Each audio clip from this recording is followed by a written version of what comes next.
반갑습니다. 여러분, 주 안에서 사랑합니다. 열왕기상 2장 10절에서 12절, 3장 3절에서 14절 말씀 중심으로 함께 은혜를 나눕니다. 10절 보면 2장 10절이죠. 2장 10절 봅니다. 다윗이 그의 조상들과 함께 누워 다윗성에 장사되니라. 12절까지 다윗이 이스라엘 왕이 된 지 40년이라. 헤브론에서 7년 동안 다스렸고 예루살렘에서 33년 동안 다스렸더라. 솔로몬이 그의 아버지 다윗의 왕이 앉으니 그의 나라가 심히 견고하니라. 요 13장 3절에서 열왕기상 3장 3절에서 14절입니다. 3장이 다음 장이죠. 3절 봅니다. 솔로몬이 야훼를 사랑하고 그의 아버지 다윗의 법도를 행하였으나 산당에서 제사하며 분향하더라.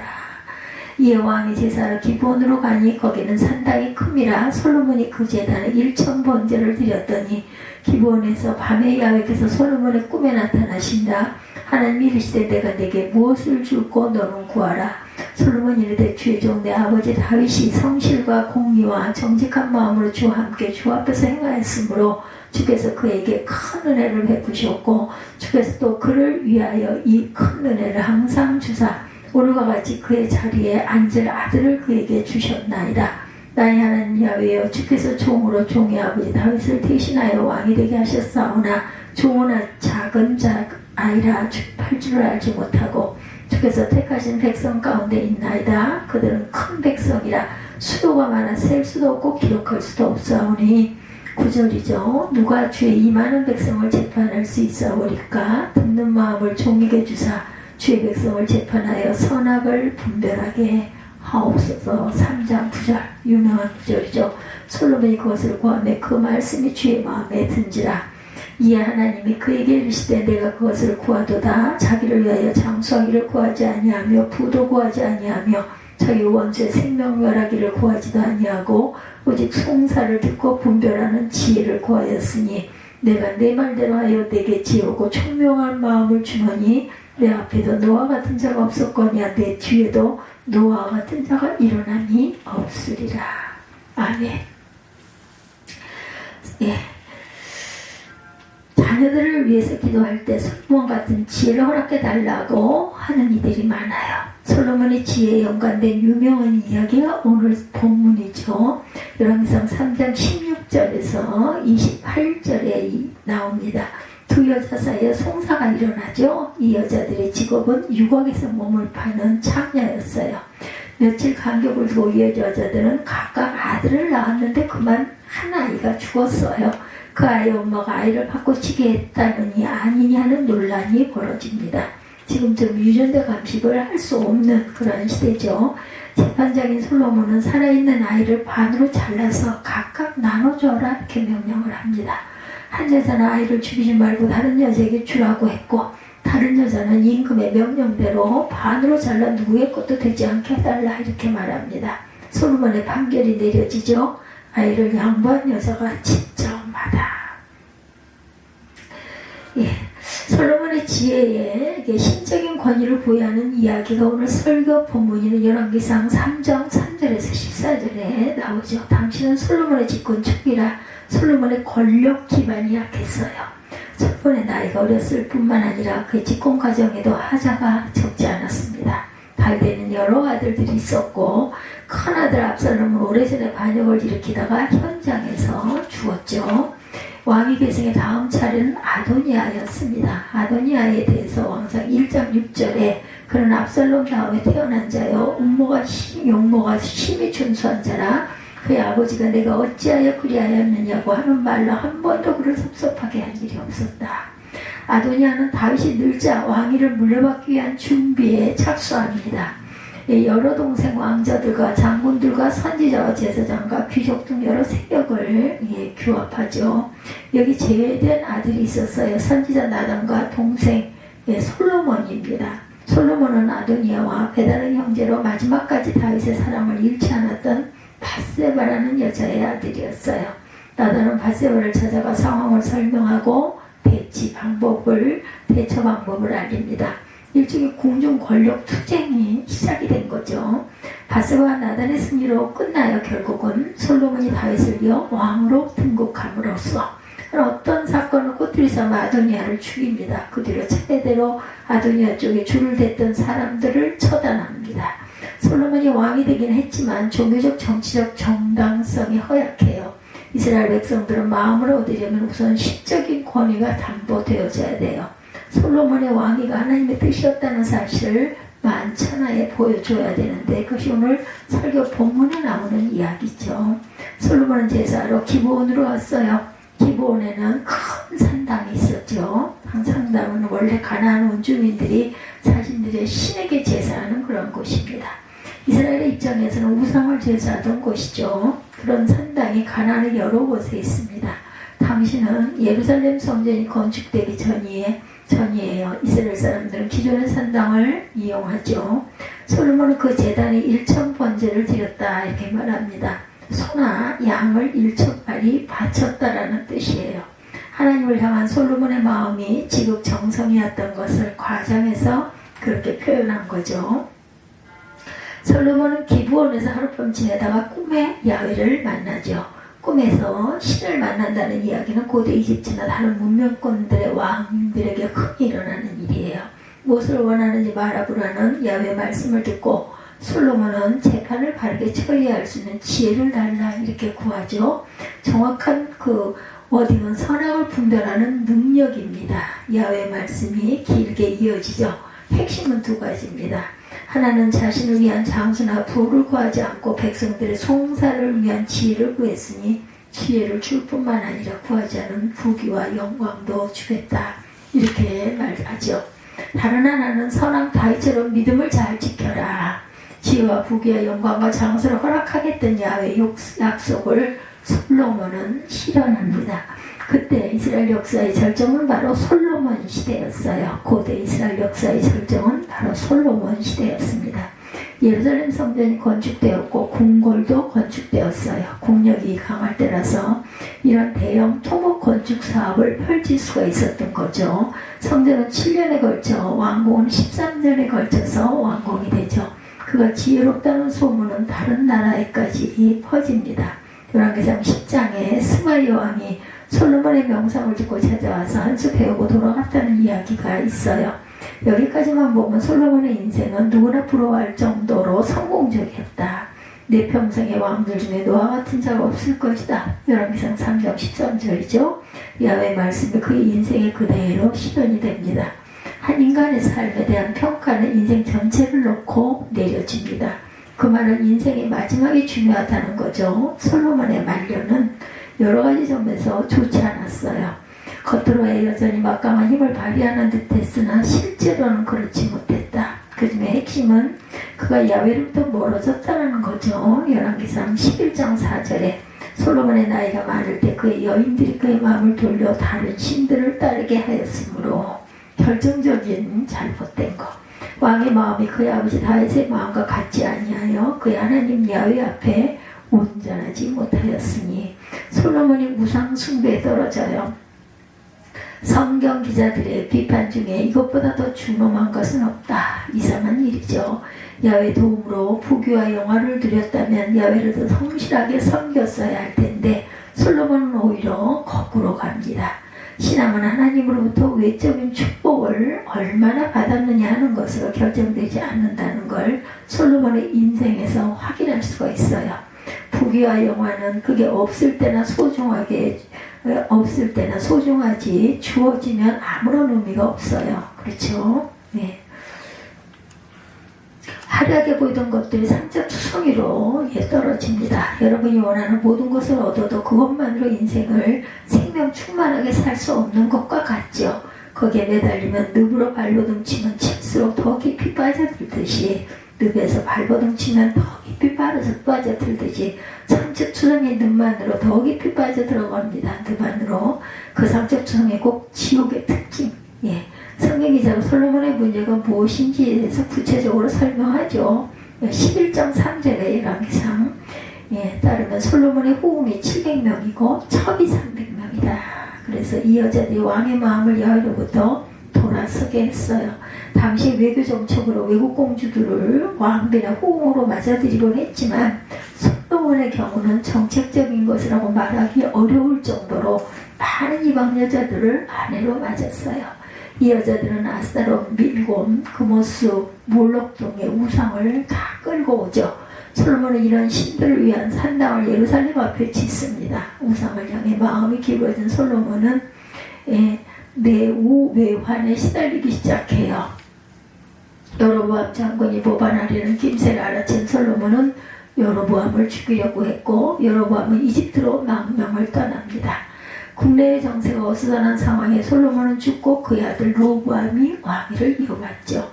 르호보암 시대에 나라는 남북으로 나뉩니다. 그 책임은 전적으로 솔로몬의 몫입니다. 이것이 성경 기자들이 솔로몬에게 내린 평가예요. 선악을 분별하는 지혜. 솔로몬을 생각할 때마다 정말 안타까운 마음이 들죠. 성경 기자들의 평가에 따르면 집권 초기에 솔로몬은 야훼를 사랑하고 다윗의 법도를 충실히 따르죠. 왕이 된 데 우여곡절이 많았지만 왕이 된 다음에는 나라를 부강하게 만들었다는 점에서 정치적 능력이 인정을 받습니다. 또 아버지 다윗의 수건 사업이었던 성전을 건축하죠. 그가 말년에 이방 여인들로 인해 야훼를 멀리했다는 게 말이 안 될 정도입니다. 솔로몬에게 직접 물어보지 않는 한 그가 왜 딴 사람이 되었는지는 알 수가 없어요. 솔로몬이 변한 것이 아니라 사람은 부분적으로 바뀔 수는 있지만 중심이 바뀌지는 않는다는 것. 일제강점기에 운동을 하다가 나중에 친일로 돌아선 이들이 있고 운동권에서 활동하다가 정반대 입장으로 돌아선 사람들이 있어요. 이 상황에 따라서 변했다기보다는 원래 모습이 숨어 있다가 나중에 나타난 것으로 보이죠. 솔로몬도 마찬가지. 솔로몬이 꿈에 야훼를 만나 요청한 것은 지혜였습니다. 그 대목을 정확하게 인용하면 다음과 같죠. 누가 죄 임하는 백성을 재판할 수 있사오리까. 듣는 마음을 종에게 주사 주의 백성을 재판하여 선악을 분별하게 하옵소서. 그가 원한 것은 선악을 분별할 능력이에요. 그걸 사람들은 보통 지혜다 이렇게 말하죠. 그래서 모두 이 지혜를 좋아합니다. 성경에는 이와 다른 관점이 하나 있는데 창세기 2장에 따르면 하나님은 에덴 동산에 생명나무와 선악을 알게 하는 나무를 자라게 하죠. 하나님은 아담에게 동산 각종 나무의 열매는 다 먹어도 되지만 선악을 알게 하는 나무 열매는 먹지 말라. 먹으면 정령 죽으리라 말씀합니다. 나중에 뱀이 여자를 유혹할 때 너희가 결코 죽지 아니하리라. 너희가 그것을 먹는 날에는 너희 눈이 밝아져서 하나님과 같이 네가 선악을 알 줄 하나님의 아시니라고 창세기 3장 4, 5절에 이렇게 증거합니다. 소위 선악과 선악에서는 선과 악을 인식하는 것이 죄의 규정이 되었어요. 왜냐하면 선악에 대한 인식은 하나님의 배타적 능력이기 때문이다. 솔로몬은 좋은 뜻으로 선악을 분별하는 능력을 달라고 했겠지만 능력은 우리를 파멸시키기도 합니다. 그런 각도에서 보면 그것은 바로 죄다. 선악의 분별 능력이 왜 죄일까? 그냥 쉬운 예를 들면 주변에 있는 사람들이 선한지 약한지를 실제로 알 수 있다면 여러분 마음이 어떻겠습니까? 교우들 관계도 마찬가지죠. 김집사가 겉으로는 믿음이 좋은 것 같지만 실제로는 믿음이 별로 없다는 사실을 차라리 모르면 좋은 관계일 수 있는데 알고 나면 아주 불편해지죠. 2시간 안에 어떤 일이 벌어질지는 미리 안다고 생각해보세요. 교통사고를 당하거나 큰 병에 걸린다는 것을 미리 안다면 그런 능력이 있는 사람은 아주 불행할 것입니다. 살아있는 사람에게는 그런 능력이 없어요. 그러니까 오히려 평안하게 살아갈 수가 있다. 그걸 알면 죽어야 되죠. 죽은 사람은 생명의 실체를 직면하기 때문이다라는 것. 사람이 살아있는 한 선악을 분별할 수 없는데도 불구하고 자기에게 그런 능력이 있다고 확신하는 것이 죄다. 죄는 우리의 삶을 파괴하는 능력이다. 우리는 매일 크고 작은 재판이 벌어지는 세상에서 살아갑니다. 법정은 실제적 진실을 찾기 위해서 논쟁을 벌이는 곳이죠. 어느 정도는 실제적 진실을 가릴 수 있을지 몰라도 완벽하게 가릴 수는 없다. 솔로몬의 법정에서 일어났던 것처럼 나귀를 둘러잘라 각각 나눠주라는 방식은 오늘날 더 이상 통용이 되지 않습니다. 검사나 변호사, 판사 모두 선악을 분별할 수가 없어요. 다만 법이 정해놓은 범주 안에서 그걸 찾아가려고 노력할 뿐이죠. 법의 문구가 달라지면서 결과도 달라집니다. 현실 세계에서 법과 재판이 필요 없다는 말이 아니고 우리는 최대한 신체적 진실을 즉 선과 악을 분별할 수 있도록 법정과 강의실에서 그리고 삶 가운데서 논쟁해야 하고 이에 따른 법 체계를 세워나가야 돼요. 그러나 궁극적으로 인간은 선과 악을 분별할 수 없다는 사실이 전제가 됩니다. 이 둘 사이에 긴장이 있죠. 인간에게는 불가능한 일을 실현해야 하기 때문이다. 예, 솔로몬의 부귀와 백합화면을 봅니다. 솔로몬을 평가할 만한 위치에 있지 않아요. 우리 모두는. 그런 평가는 설교의 목표도 아닙니다. 성경 기자들이 솔로몬 이야기를 통해 독자들에게 무엇을 말하려고 하는지 그것이 핵심이죠. 그는 당대 역사에 나름 할 만큼 열심히 했어요. 다윗 왕의 마음을 얻은 밧세바를 어머니로 두었고 권력 암투가 벌어지는 궁궐 상황에 정확한 판단을 내린 나단 선지자 덕분으로 당시 많은 사람들의 예상과 달리 왕이 되죠. 나라를 크게 키운 건 아주 잘한 일입니다.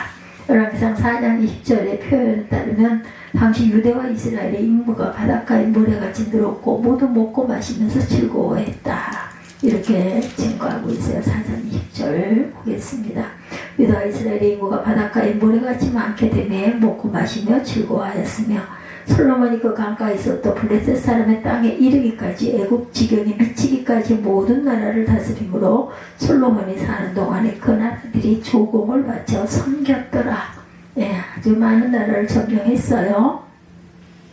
솔로몬은 말년에 야훼를 버리고 우상을 선택한 것입니다. 그것이 바로 문제였던 거죠. 이에 모든 업적이 쓰레기처럼 보일 정도로 날카로운 비판을 받게 됩니다. 결국은 믿음에서 실패하죠. 그것은 삶에 대한 좌절이었고 그의 시행착오를 통해서 우리는 하나님 안에서 참된 인생이 무엇인지를 배울 수가 있어요. 솔로몬의 부귀와 영화와 권력과 장수가 아니라 하나님을 향한 사랑과 믿음에 서는 것이 가장 복된 인생이라는 게 답입니다. 예, 여러분들도 다 아는 답이죠.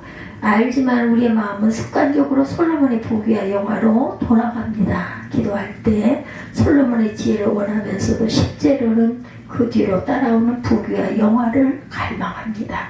만약 지혜를 선택할래, 부귀와 영화를 선택할래 하면 지혜는 쏙 들어가겠죠. 이런 선택이 어쩔 수 없다는 생각이 종종 듭니다.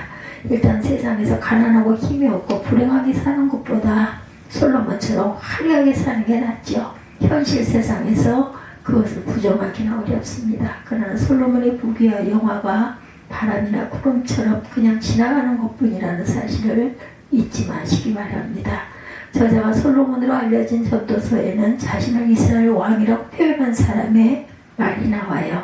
세상의 모든 것을 살펴보니 모두 다 헛되어 바람을 잡는 것이더라. 전도서 1장 14절이죠. 예, 인생이 화려하면 삶이 헛되다는 사실 앞에서 우리가 좌절하게 됩니다. 그래서 솔로몬처럼 부귀와 영광을 손에 넣고 싶은 분들은 그렇게 사시기 바랍니다. 예수님은 구약 인물을 자주 거론하지는 않으셨는데 솔로몬은 드문 경우에 속합니다. 마태복음 6장 28, 9절에 솔로몬이 언급이 되죠. 또 너희가 어찌 의복을 위하여 염려하느냐? 들의 값과 어떻게 살아는가 생각하여거라. 수고도 아니하고 길쌈도 아니하느니라. 그러나 내가 너에게 말하노니 솔로몬의 모든 영광으로 이룬 것이 이 꽃 하나만 갖지 못하였느니라. 솔로몬의 부귀와 영광을 백합화에 비교합니다. 백합화는 단돈 몇 푼으로 얼마든지 구입할 수 있지만 솔로몬의 부귀와 영화는 아무도 얻을 수 있는 게 아니죠. 삶을 정확하게 꿰뚫어보는 사람은 푼돈으로 손을 넣을 수 있는 백합화가 100배, 1000배 더 소중하다는 거죠. 예, 여기 모인 분들 중에 삶에 여유가 있는 분도 있고 없는 분들도 계실 거예요. 수만 명이 모이는 교회에 담임 목사 아니면은 수백 명이 채 안 되는 어떤 교회의 목사 사이도 별반 차이가 없습니다. 예수 그리스도를 믿음으로 하나님의 은총으로 구원받았던 사실이 너무 크다는 것. 예, 솔로몬의 부귀와 영화가 아니라 하나님을 향한 믿음의 부귀와 영화를 누리시는 저와 여러분이 되시기를 주님의 이름으로 축복합니다. 기도하시겠습니다.